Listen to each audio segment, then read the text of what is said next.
que traiga los barriles,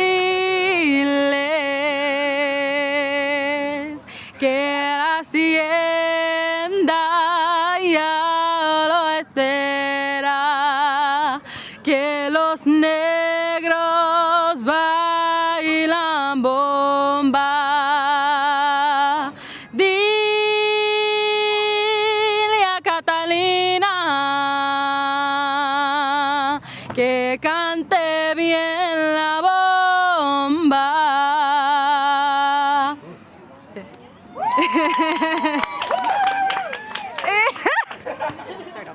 So right now I'm sitting in El Bate on Rano Street, and this place is a sacred place for us and our family.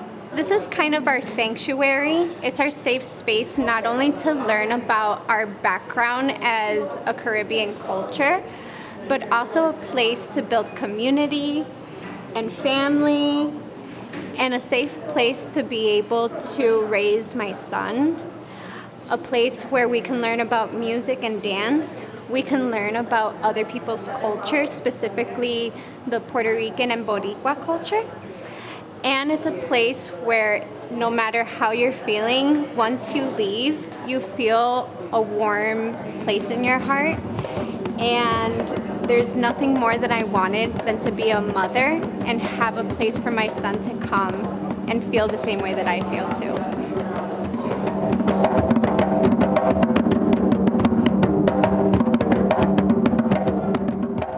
This is family. It's like a family reunion, you know? Like, we just come around, drum, have fun. That's basically it, just have fun. I used to drum, but I didn't know how to drum at all. Like, I used to be a rookie.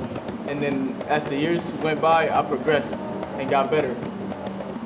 I found out about El Bate through Facebook, and I've been here for about like 6-7 years. So I used to do jiu-jitsu with Jose. And I recently just started doing bomba about a month ago. Yeah. So I'm pretty new, but yeah, I like it. I love it. It's like we get together as a family when we practice, rehearsal, all that. For me, it's a culture, honestly. Like, I lived this all my life. I've been around it, like, since I grew up, since I was a little kid. I've been drumming since, like, for all my life. So it's a culture. It's like my life, the way I live. We recently flew to a PR. We did, like, a big show. It was, like, about 300 drummers, and we participated in it. It was big. It was a big thing for us. Yeah, and that helped us like see more like bomba in Puerto Rico, not just here. Like, we see new things, all that. Met new people. It brings more excitement to our lives. I was really looking for something to do that was significant to my culture, like something for Puerto Rican heritage instead of like everything else like hip hop and cheer. It feels nice because, you know, I could do everything that a boy can typically. Exactly, better. I enjoy the music of it. It helps me stay on beat through my dancing and everything else. Also, it's nice to like show out as be a girl drummer who can also dance and sing and do maraca and everything. El Bate is really a place where I can come to just be myself and be free and express myself about my heritage and my culture. And it means a lot to me. I've been here for a long time and I plan to keep coming back because they're like family.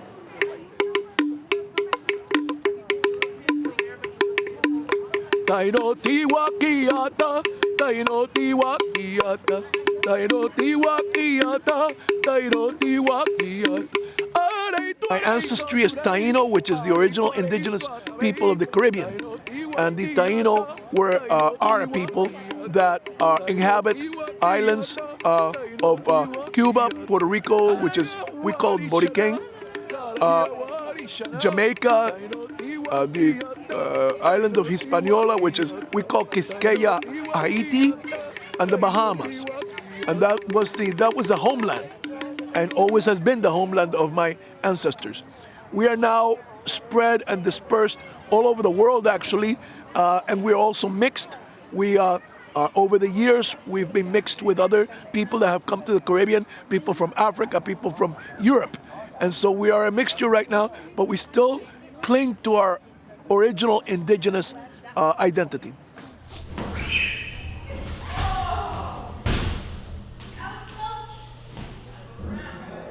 My wife was having an identity crisis, moving out to the suburbs, and I had lost a brother to gun violence.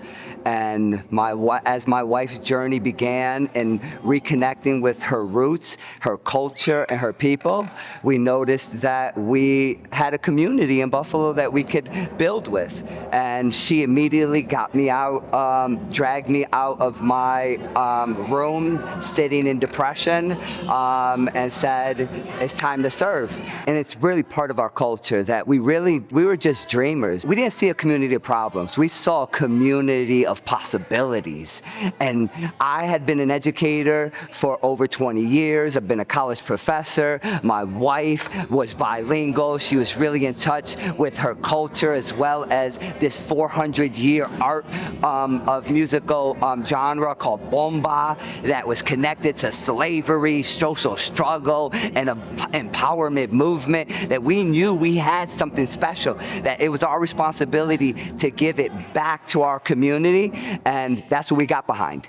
That's what drove us. That's what got us motivated.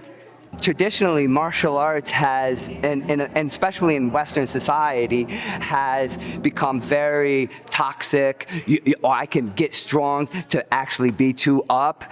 And we teach exactly the opposite. We use martial arts to build kids' confidence so they can become less likely to engage in violence. They have the confidence to say, I don't have to prove anything. I go to the gym and I prove myself every day on the mats. So we teach them nonviolent communication. We teach them how to be empathetic. We teach them verbal jujitsu, which allows them to resolve conflicts peacefully.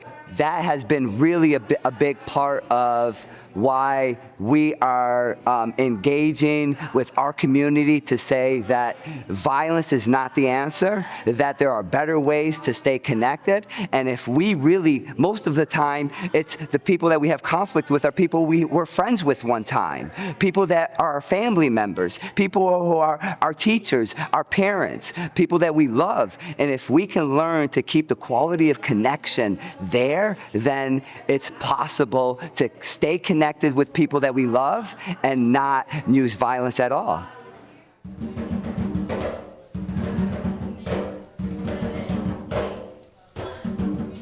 I think one of the things that makes El Bate super unique is how every single person plays a part, whether it's big or small. Like, everyone busts their butt all of the time to make everything that you see possible. Every single person, the moms, everybody. I've been in the buffet the longest, so it's like home to me. I can dance every day here, and I can perform, and I also love to dance because dancing is one of my favorite things to do, especially when I dance in other places, at home or whatever. I just feel very, very confident about dancing, and that is the only thing that makes me feel special. And if I try to put into words what El Bate means to me, I'll probably start crying. But it's been a focal point of my life. It's made the biggest difference in my life. I moved here about 2 years ago to start my master's program, and I was pretty lost and I didn't really have anyone to talk to. I found a family. I'm all alone here in Buffalo, so I found a family that I can come to, people I can trust. I'm happy most of the time I'm here. It's just been incredible, and I'm so grateful I found it. We can show others about our cultures too, and we should never be afraid to show ourselves for who we are as Puerto Ricans, or whatever country you guys are from. You can still learn and dance from here. It's helped me a lot to recognize my culture and be comfortable with it, not be embarrassed about it. And I'm really proud about how far I've come in my learning, and this place does mean a lot. For me, it's been very impactful. I found El Bate at a very low point in my life, so I feel like in a way it saved me. And it's impactful. I'm Dominican, but I grew up around a bunch of Puerto Ricans. All of my closest friends are Puerto Ricans. To me, I feel like an ally, learning about the culture, learning about the struggles, and even, telling my friends things that they didn't even know. I feel special being a part of that and being a part of keeping the tradition of bomba alive. It's very important. It's been a lot. I have always been desperately searching for something that connects me to being Puerto Rican, especially being in the mainland United States, being so far away from the island. Getting to just reaffirm the fact that yes, I'm Puerto Rican, yes, I deserve to dance bomba, yes, it is a part of my culture and my history, and I am so proud to learn it and dance it and be able to feel that every single time I dance. It's amazing. I think it's the love that's in it and everything. You feel it with every person you meet. Every time you just watch someone fall in love with drumming, fall in love with dancing, you see it in their eyes, you see it in the way everyone approaches each other and says hello, and everything is love. We are connected through our cultural roots and our blood. I was the last Taino cacica. El Bate is my sanctuary. I started with them back in 2022. We are kind of the only Puerto Rican center that's so big and so powerful in a community. And a lot of people don't see that. They think, Puerto Ricans, they're loud and they're this and that. And being in a Puerto Rican center, I can actually be myself. I don't have to change my ways just because you don't like it. I don't have to stop being loud because another person said so. When I'm at El Bate, I'm loud, I'm crazy. I sing my heart out all the time and I'm not judged, so I'm not feared. When I went there, I was afraid, I was depressed, I thought I was gonna lose my life. And now that I'm there, I'm starting to love myself again because 13-year-old me would have never felt that way. And I'm gonna be 17, and now I have such a deep love for myself because of Beatriz and El Bate. And there are times where I have left and I'm like, I don't know if this is for me. I don't know if I could be myself anymore. But I always came back. I've always bounced back. There were times where I left for months, periods of time, and I always came back because that's where I felt home. That community to me is it's so close to my heart. And I'm so happy that I've went back and now I'm here to stay. I'm still finding myself. It's gonna take a long time for me to truly find myself, but I've noticed that I care more about my culture than I did a couple years ago. And El Bate really opened that up for me. It opened my eyes to a lot of how the world is. It opened my eyes to how people are gonna be. It opened my eyes to, most importantly, my culture, which I didn't know anything about Puerto Rico. I just thought, we throw a parade in Buffalo and that's it. Now I'm actually proud to be a singer. I'm not scared. It helped me stop being stuck in a place. It helped me just grow as an individual and as a human. So I don't know what my future holds for me, but right now, as I leave high school, I want to get my college degree. I want to get a medical degree. I want to be a Latina entrepreneur. I want to own my own funeral home. I want to help people find answers that they don't have. But I always knew I wanted to be a mother, and I needed to surround myself with women who can teach me what that means. And coming here from day one in 2021, I met a group of women who are also mothers and pioneers and business owners, and they just showed me resilience. And resilience was the number one thing I needed to learn in order to feel confident as a mother. And ever since I've been coming here, I feel like my strength, my resilience, my grit has gone up. And when I became pregnant, it wasn't just a community feeling, it was a family feeling. And I knew that I had all these people that I can go to for advice, but also a place where my son can feel safe to express himself, to grow up. Seeing how happy he gets with the music and the drumming, and I mean, Beatriz is not family by blood, but we definitely call her Titi Bay for a reason.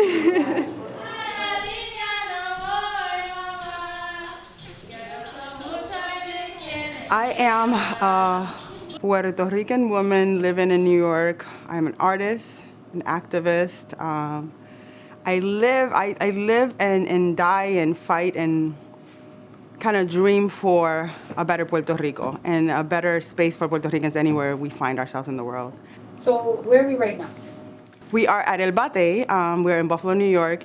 This is a cultural center that I kind of dreamt about and wish we had for our kids, for myself, finding myself outside of the my island, my home.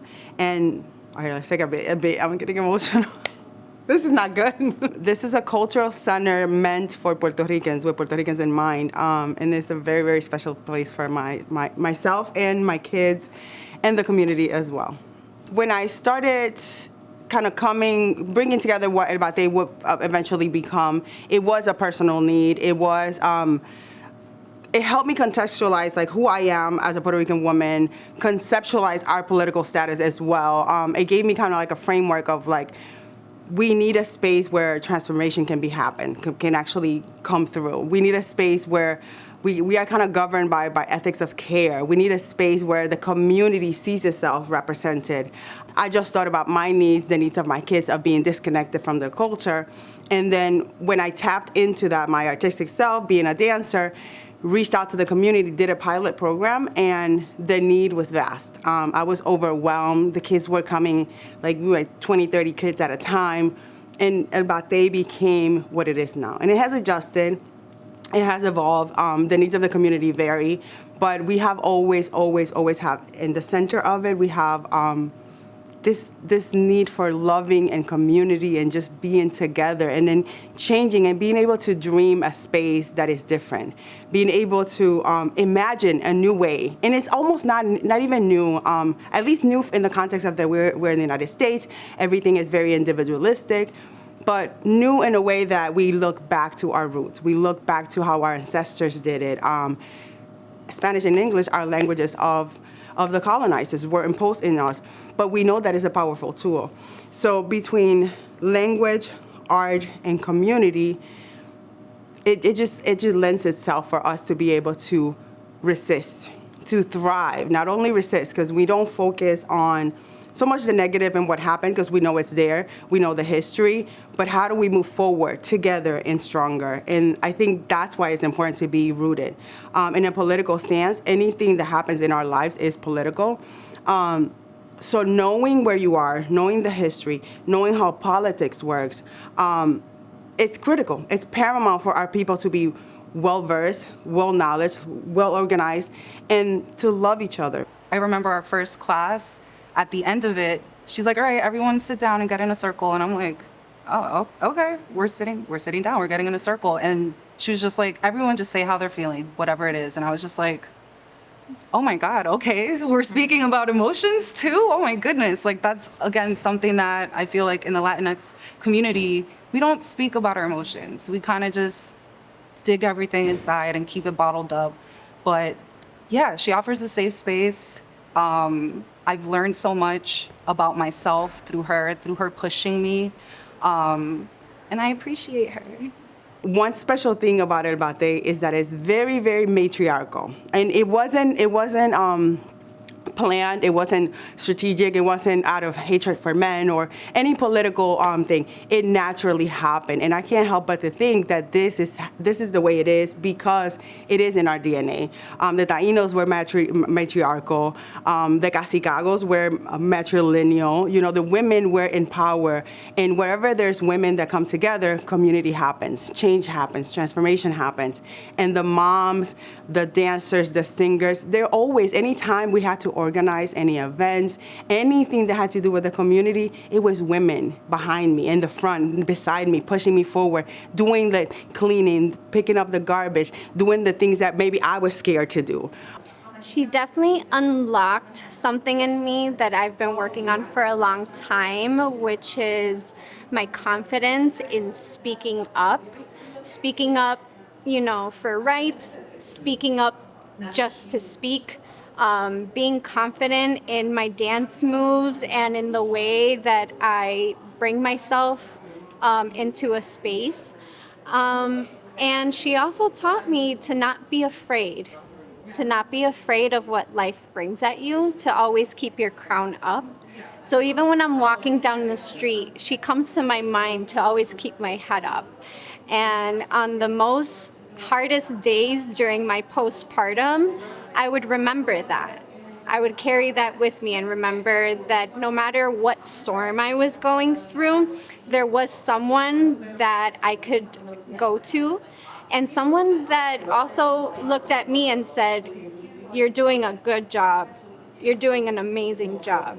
And that's what you need. You need a place where you can feel validated in the work that you're doing, whether it's through motherhood or education. And I couldn't have asked for a better place. This is like my church. Having a sense of unity has to come from who you are internally.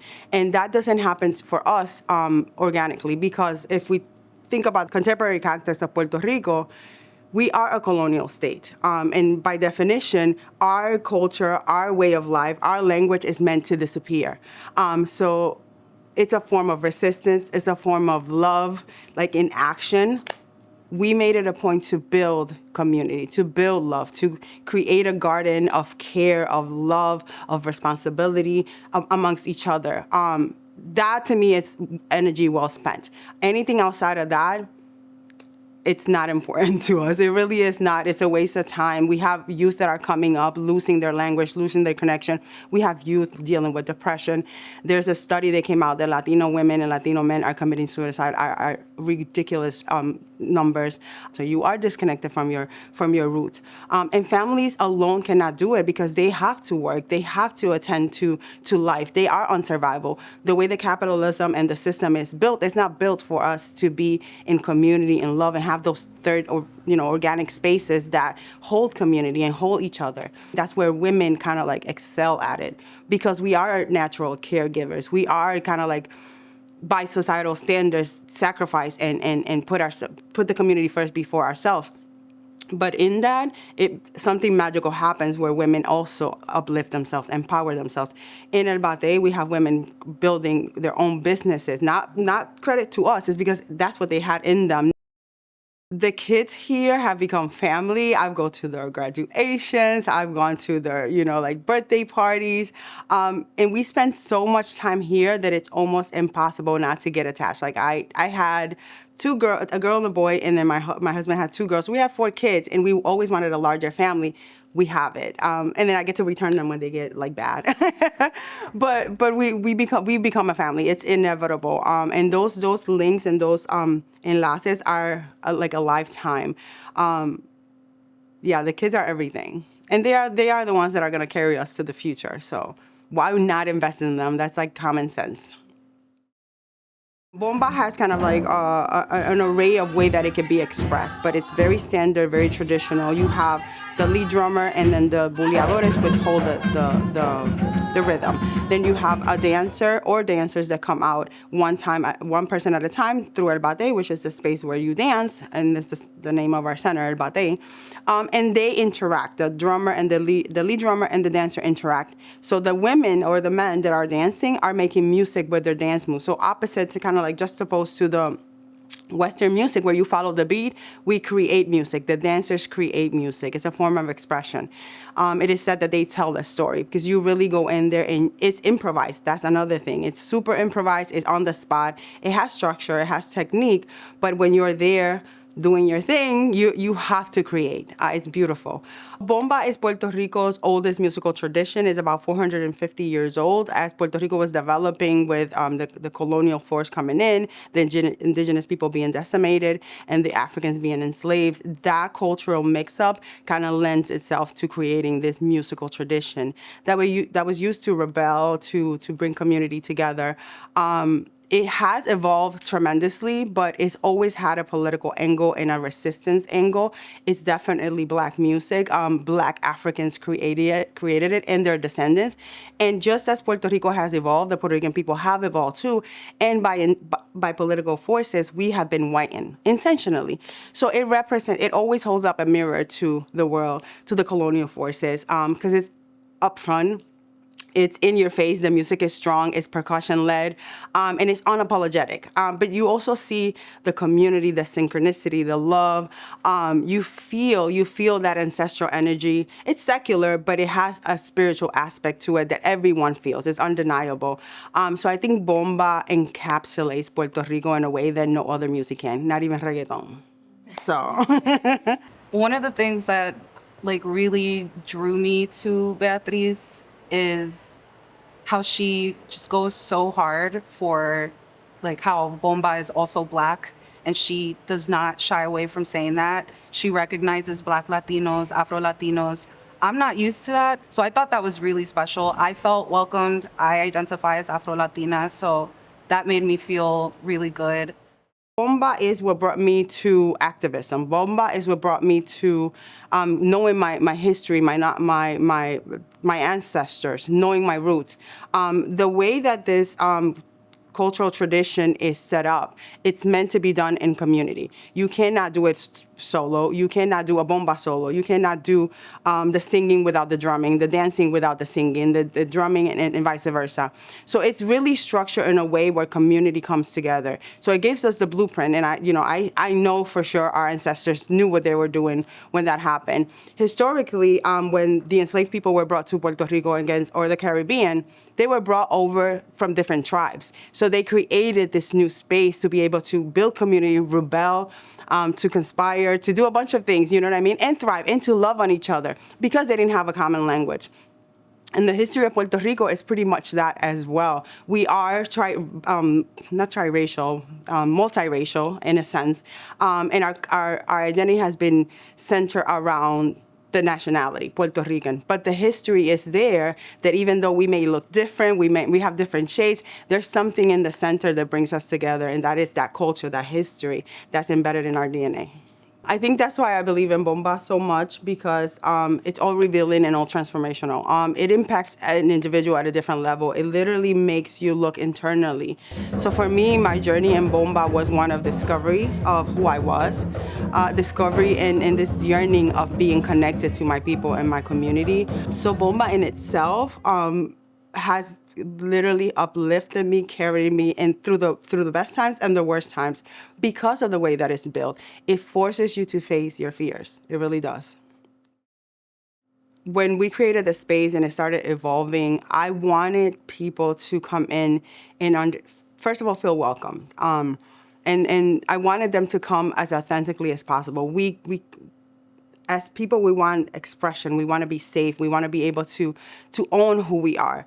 And I wanted a space that people could do that. We are centered in our Puerto Ricanness, but like my biggest allies, my biggest friends and supporters can be Dominican, African American, white, because they get that space to be authentic. Outside of that, we focus all of our work. We are very, very intentional in working towards reaching the Puerto Rican community, reaching the Puerto Rican youth. We want that because we were, so much was taken from us. Historically, we were not taught our history. We were not thought that we were taught that the United States was our savior, as far as like the contextualizing of colonialism. We thought that in the context of white supremacy, proximity to whiteness, it's the goal. So we were always taught to look outside. And in this space, I want people, anybody that comes in, I want them to look inwards. I want them to look to each other as a people, that anything we need, we can find in each other, that we don't need to be saved by anyone outside of our community. It doesn't mean that we're insular and we don't open the doors to other people, but it means that we take care of our own. And I think we have to, it's a duty for every Puerto Rican to do that.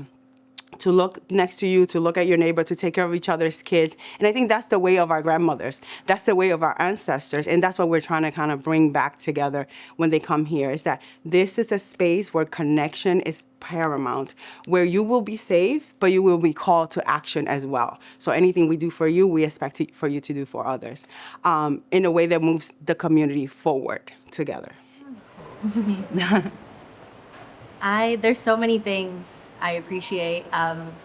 Immediately, no questions asked. I feel like Beatriz took me under her wing, offered, welcomed me with open arms, all love, and it's a little scary being here by yourself, but I didn't really feel alone the minute I stepped into El Batey, and that was amazing. I also love that she put so much emphasis on us learning the history of bomba, educating ourselves, educating our people. That's something so beautiful. The fact that everything is so rooted in who we are as a people and our history and who came before us and what we'll do in the future.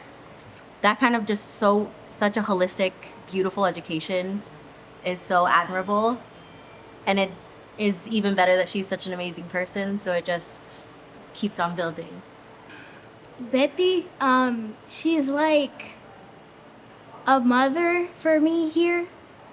She has a humongous part in all of us, all of our growing and all of our progress in this. And I love how she's not afraid to tell anybody if they're doing something wrong or if they're doing it right, either way. She's amazing. Betty is one of the best dance teachers that we had ever known. Ever since I was younger, like back in 2017, I didn't know what bomba is until Betty came to me and taught me everything about bomba, and I am so proud of her. Like, she has like a very special, heart in us. She's unique, she's confident, and she's strong. And she is not afraid to teach anybody to dance bomba or to be in El Batey. Like, this is one of the best things that I could ever experience. And thanks to El Batey. And thanks to Betty as well. Love you.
Que traiga los barriles,